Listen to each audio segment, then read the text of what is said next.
위기는 반드시 기회다. 안영이 사마양조를 추천을 한 거죠. 오케이, 장군으로 삼아줄 테니까 가서 좀 막아봐라. 장가를 만나서 사마양조가 이 얘기를 합니다. 12시까지는 반드시 오십시오. 다 취해가지고 슬슬 이 장가가 나타난 거죠. 시간 안 지킨 친구 어떻게 하지?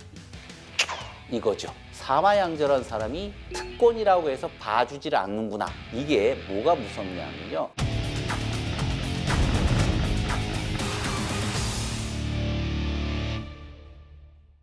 예, 안녕하세요. 김인호입니다.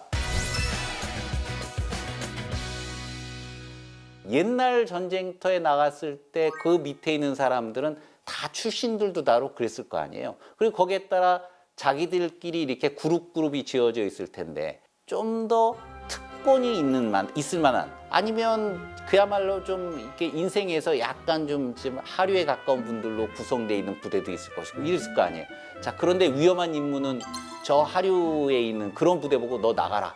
이렇게 되면 전체적으로 군사기가 어떻게 될지 능히 아시잖아요. 사마양저는 적어도 원칙대로 할 거야 라고 하는 부분을 아마 모든 장병들이 다 인식을 했을 겁니다. 사마양저가 그것만 신경 쓴 게 아닙니다. 장군이 됐으니까 월급도 많을 거 아니에요. 그 월급 받아다가 다 장병들한테 푸는 겁니다. 자, 이러면서 이들과 혼연일체가 되는 데다가 후생복지 엄청나게 신경 쓰니까 군의 사기가 확 오르겠죠. 자, 이 소문이 그야말로 주변에 쫙 퍼지기 시작합니다. 그러니 이 진나라 이거 만만치 않겠는데 붙었다간 우리가 깨질 것 같은데 연나라 역시도 마찬가지일 거예요. 야, 우리 그냥 슬금슬금 물러가는 게 좋겠다. 그러고 이제 후퇴를 하는 이 진나라 군대를 추격해서 그야말로 박살을 내버립니다. 그래서 잃었던 영토를 다 찾습니다. 드디어 부대를 이끌고 승전을 했으니까 신나게 귀환을 했겠죠. 도성에 도착하기 전 부대를 그 자리에서 해산하고 왕한테 통보를 하죠. 왜 그랬을까요? 사실은 사마양저가 데리고 있는 부대는 어떻게 보면 제 나라의 전체 병력이에요. 이거 마음만 먹으면 뒤집어 볼 수가 있습니다. 제 경공의 입장에서도 얼마나 불안하겠어요. 야, 이 친구가 승리하고 온다는데 인기도 탑이라는데 BTS 저리 가라는데 큰일 났죠. 그렇게 인기를 등에 업고 자기를 죽이겠다고 하면 어떻겠어요? 큰일 나거든요. 그러니 제 경공의 입장에서도 아마 그 소식을 듣고 굉장히 안심했을 겁니다.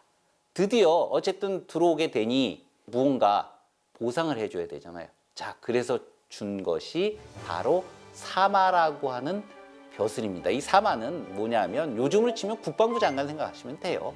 그야말로 저 바닥에서 탑으로 그렇게 올라갔단 말이죠. 그러나 사람이 갑자기 출세를 하면요, 본인은 물론 좋겠지만 주변에서는 다 어떻게 생각한다고요?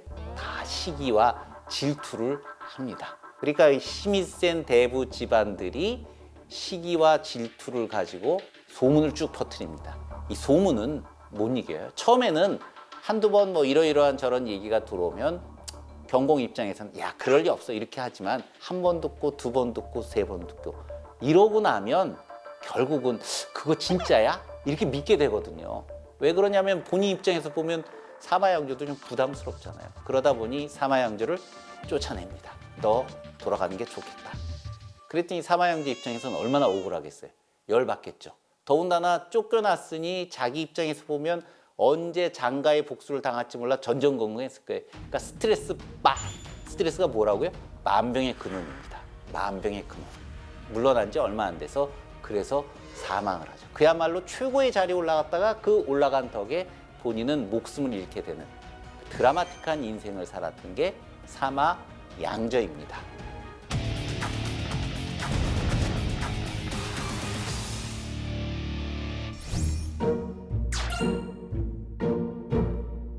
한마디로 사마양저를 표현을 하게 되면 그야말로 사회적 성공을 위해서 모든 걸 바쳤던 인물.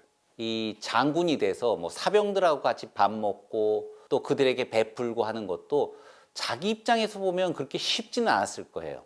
왜냐하면 당시 신분사회에서는 굉장히 어려운 일이고 본인도 그게 뭐 그렇게 즐거운 일이다라고 보기는 어렵겠지만 어쨌든 내가 성공을 해야 나의 후손들이나 이런 사람들이 훨씬 더 빛을 볼 수 있을 것이다 라고 하는 부분은 그 시기에 살던 사람, 뭐 고대든 중세든 뭐 지금도 좀 그렇지만 그 가문에 관련된 생각 부분들은 훨씬 더 컸을 거예요. 왜 그러냐면 본인이 그 과거에 망명했던 귀족이거든요. 제 나라 입장에서 같은 귀족으로 대우를 받더라도 그나마도 좀 천대를 받고 약간 멸시도 받던 그런 귀족인데 거기다가 더더구나 서자 출신이라서 더 멸시의 왕따를 당했기 때문에 내 가문을 다시 일으켜야 되겠다라고 하는 그런 사명감 굉장히 강했을 겁니다. 일단 한번 성공해서 본인은 쫓겨났어요. 그래도 이 전신의 집안 쪽에 대한 명성이 올라갔단 말이에요.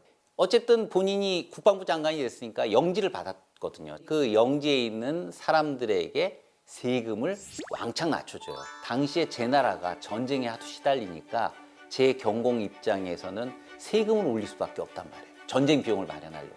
그래서 오히려 말의 크기를 크게 바꿔버렸는데 본인의 집은 반대로 그걸 작게 했다고요. 그러면 사람들 입장에서 이거 전신의 집안 참 괜찮은데 사람들이 우리들의 어려움을 아는데 봐 전쟁터에 나갔는데도 우리들하고 같이 밥 먹고 우리들 수준에서 같이 뛰고 있잖아. 야 이거 전신회가 다스리면 괜찮지 않을까?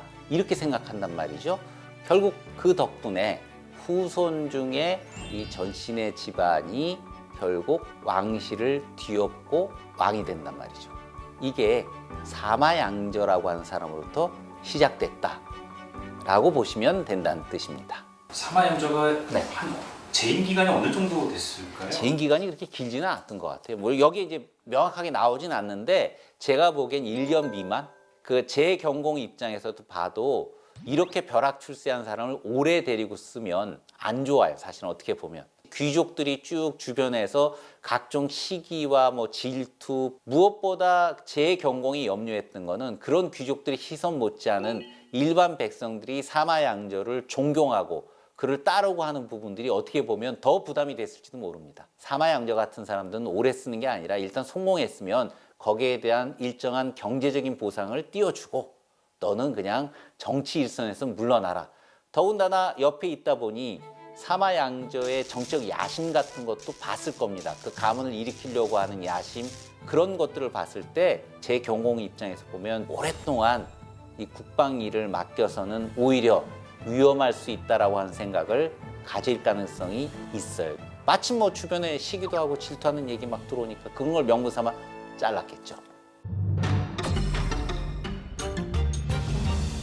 그 사마병법에 대해서는 사마천이 아주 재밌는 평가를 내리고 있습니다. 사상이 굉장히 심원하고 그야말로 아주 뭐랄까 이 방대하고 큰 내용을 담고 있다.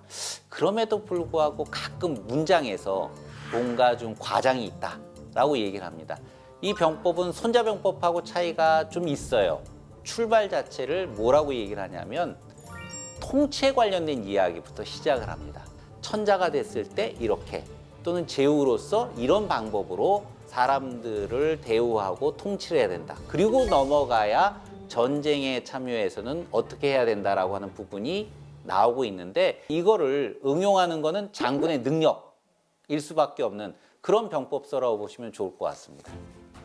우리가 사마양저를 통해서 배울 수 있는 부분은 어쨌든 자기가 할 수 있는 실력들을 충분히 채워가면서 미래에 대한 비전을 갖고 노력하는 것 그리고 그런 사람들은 성공할 가능성이 크다라고 하는 점을 우리는 사마양저를 통해서 배울 수 있을 것 같아요. 굉장히 꼰대 같은 얘기였습니다.